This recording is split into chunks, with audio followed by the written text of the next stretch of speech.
Now you mentioned, you know, the hoop dreams. Now for some people it's a dream, but for you it was more of a reality. I mean, you really had a successful, you know, career as a young athlete.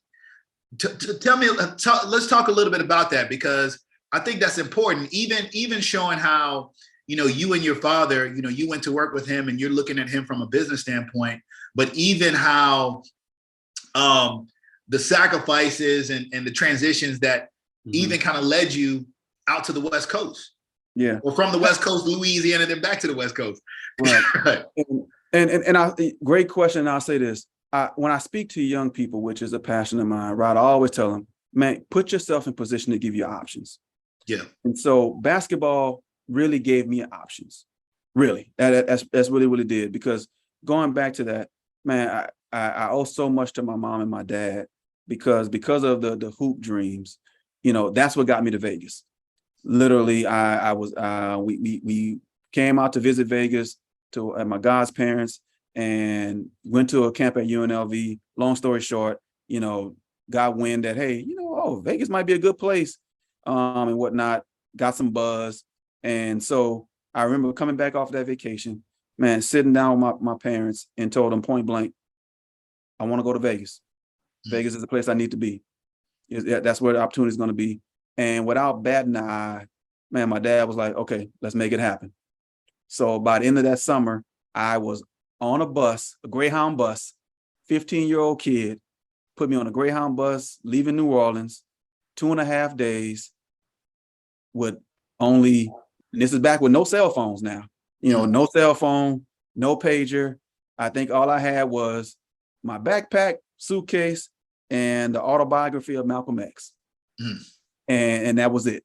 And so took that 2.5 day journey, you know, stayed with my godparents for a few months. My mom moved out right before the new year. And then my dad moved out after he sold the house and everything else.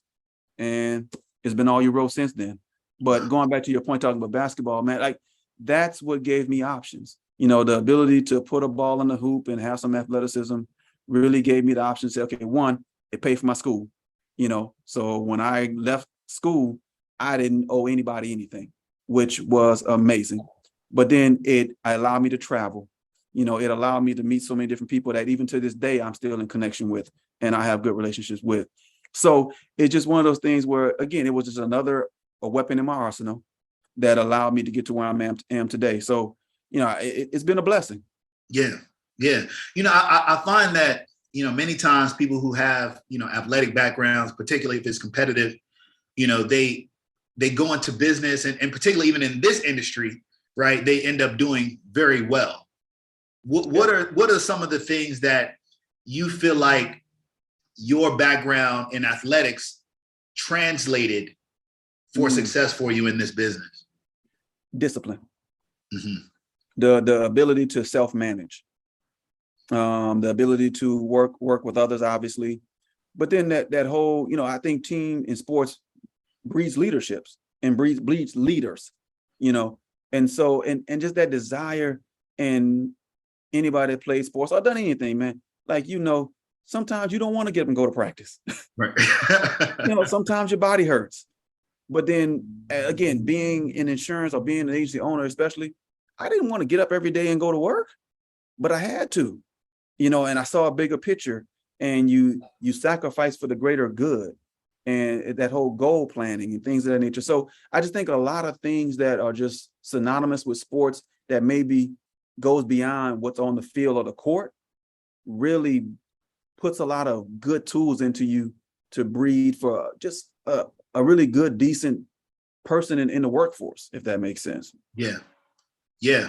Really in any career path you pursue. But yeah, I know several of my friends who have either play ball in high school, college, or even on a professional level.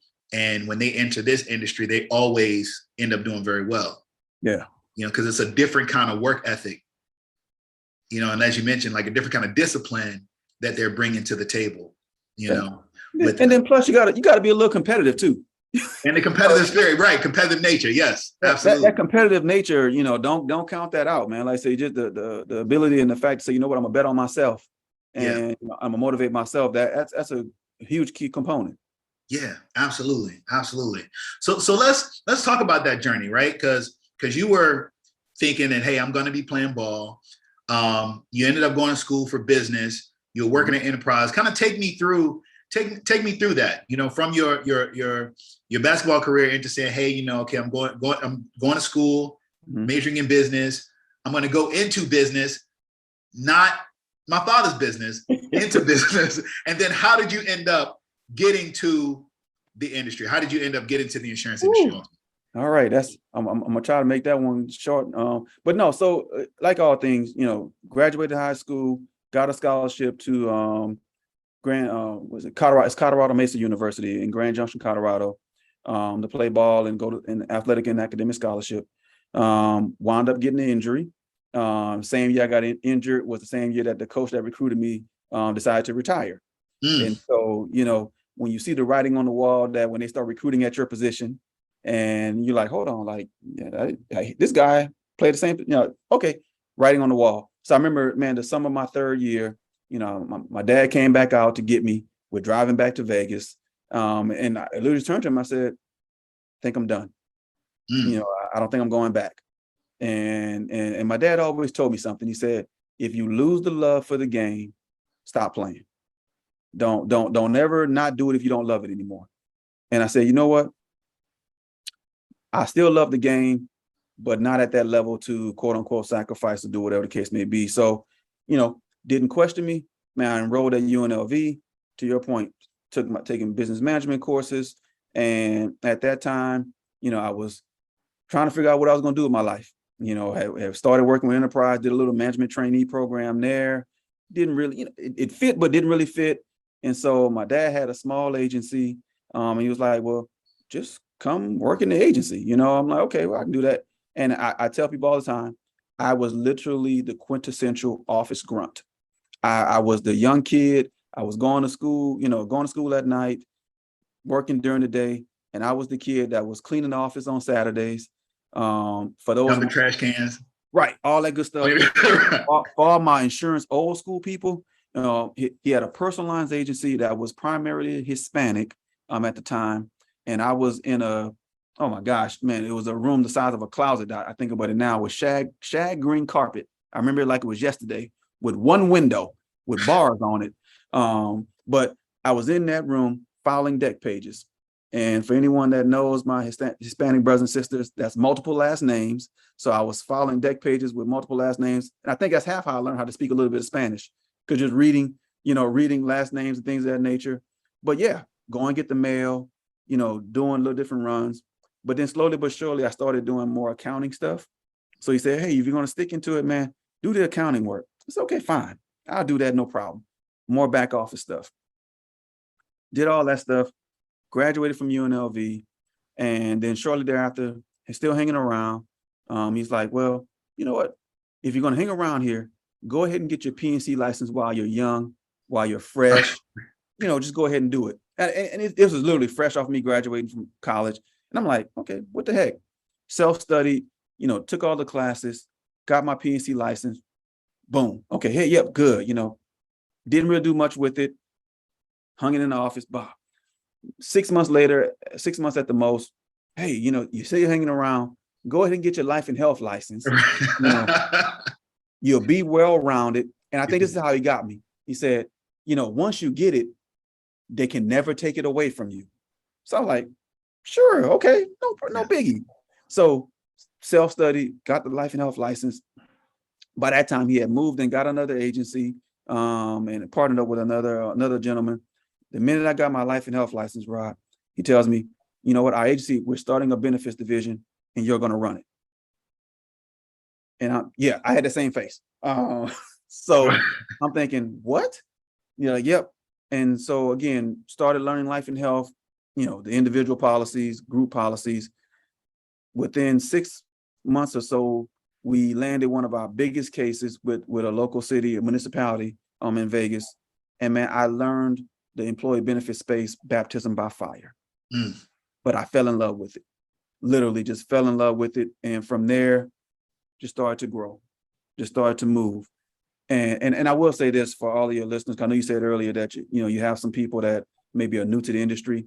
I think one of the biggest things and key things that I had right at the time was, man, I had not only my father and his partner, but man, I had a mentor. And I always make sure I give this guy a shout out, Lee Bethel. Mm-hmm. Lee Bethel was my mentor in this business and told me, you got your licenses, but now go get your education. And by doing that, designations. Because he said, if you get them designations, again, I'm young in the business, not really sure what I'm doing. He said, if you get that, again, nobody can take that away from you. And what your looks and what your experience may not have, you're going to have an education. And so Lee used to always press into me, well, no, what designation are you going to get now? What designation are you going to get now? So that's why I'm proud to have those alphabets after my name. Yeah. Because, man, those things paid off in the long run. Absolutely. And really brought credibility. Because a lot of times, I would walk into rooms, and here I am, 22, 23, 24 years old. I would walk in the room and I would look like a kid. I would look like some 15, 16-year-old kid.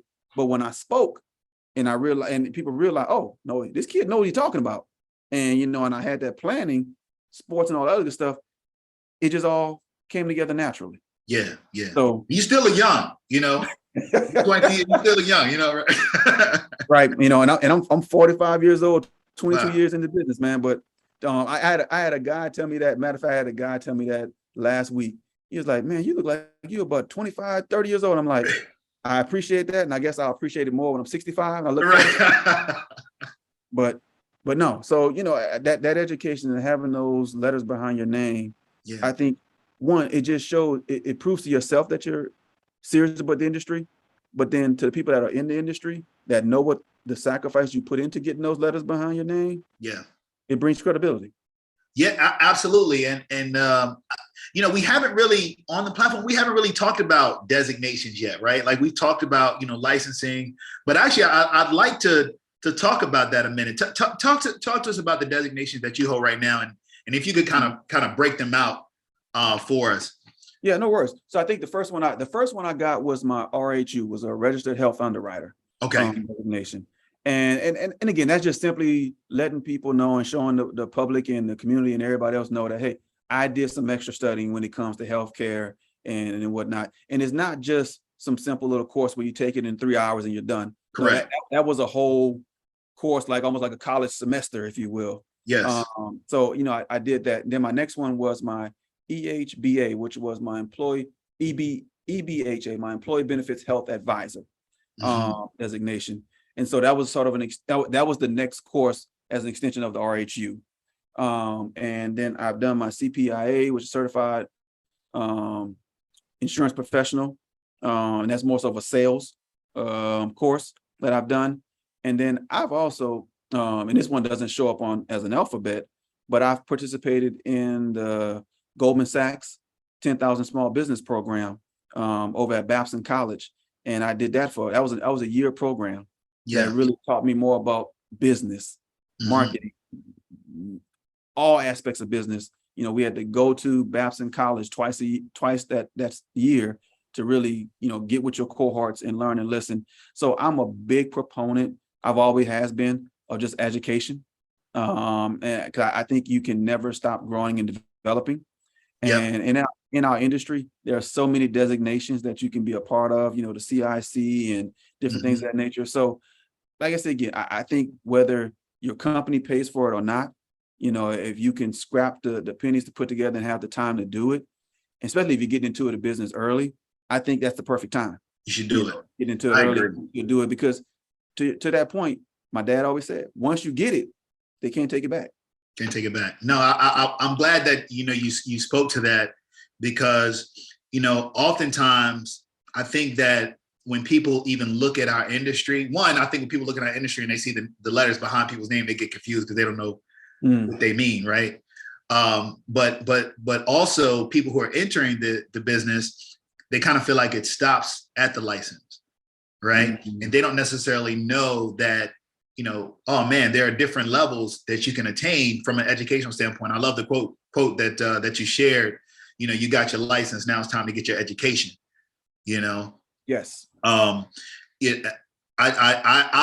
just got my REBC last year, the Registered Employee Benefits Consultant, and you're right. That thing, that's college course, and I pay for it myself. Like I pay for it out of pocket because I was like, I think it's valuable to have, right? And I'm glad that you mentioned it because I definitely think that people who are licensed should still continue to go get those designations. I'm going to get a CLCS later this year. Ooh, that's one of the big boys right there. You going? Is it really? Oh, yeah. It's 2 weeks. It's 2 weeks. So I think it's just important to just continue that education in the business, and I'm glad that you pointed that out, and thank you for sharing that too.